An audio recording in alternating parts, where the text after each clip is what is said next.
With the Jets out of the way, Baltimore fans turned their attention to the next showdown opponent on the schedule, the Miami Dolphins, and the return of the Colts' former head coach. Don, the fans of Baltimore haven't forgotten. Well, Jack, they presented me with this picture here, and I certainly appreciate it. This was done on the part of the Colt Corrals, which I think pretty much typify the fans in Baltimore, and it was just a tremendous thing for me to come in here and to get an award. Just glad to see he was back in town because I like Don a lot. It wasn't going to impact how I played the game, whether I would become more aggressive because Don's back in town. I wasn't into that. Maybe Rosenblum might be more aggressive or talk more aggressively, or all the fans might be hissing and throwing tomatoes. I think McCafferty might have said something like, you know, CR would really like to win this one. And I think everybody would laugh.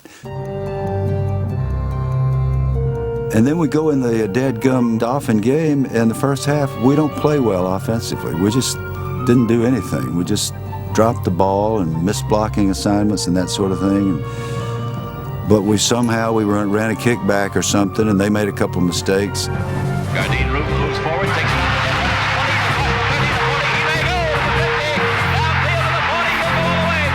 40, he may go. The 50, the 5, into the end zone for a touchdown. Here was special teams. At that point, our kick and punt returners were at their peak. Gardine was at his peak. And that's what won the game for us. That's what triggered the victory for us. Duncan up to the 15, the 20, cuts to the outside, to the 25, gets a block, he's at the 30, the 40, the 50, down the sideline, he'll go all the way. A 99-yard kickoff return to start the second half. Colt fever was raging all along Chesapeake Bay. The fans had forgotten the team's slow start and were now firmly on the bandwagon. Clearly, the most well-known Baltimore booster was Maryland's ex-governor and current vice president of the United States. The accent, ladies and gentlemen, should not be on tearing America down, but speaking up for what's right with America. I think I asked him one time, what kind of name was that? Spiro or Spiro or something. Is that like are you an American? I said some silly thing like that. You have a green card? And that's the way Spiro Agnew was. I think they saw him as a former governor of Maryland. He was a Baltimore guy, and he loved the Colts.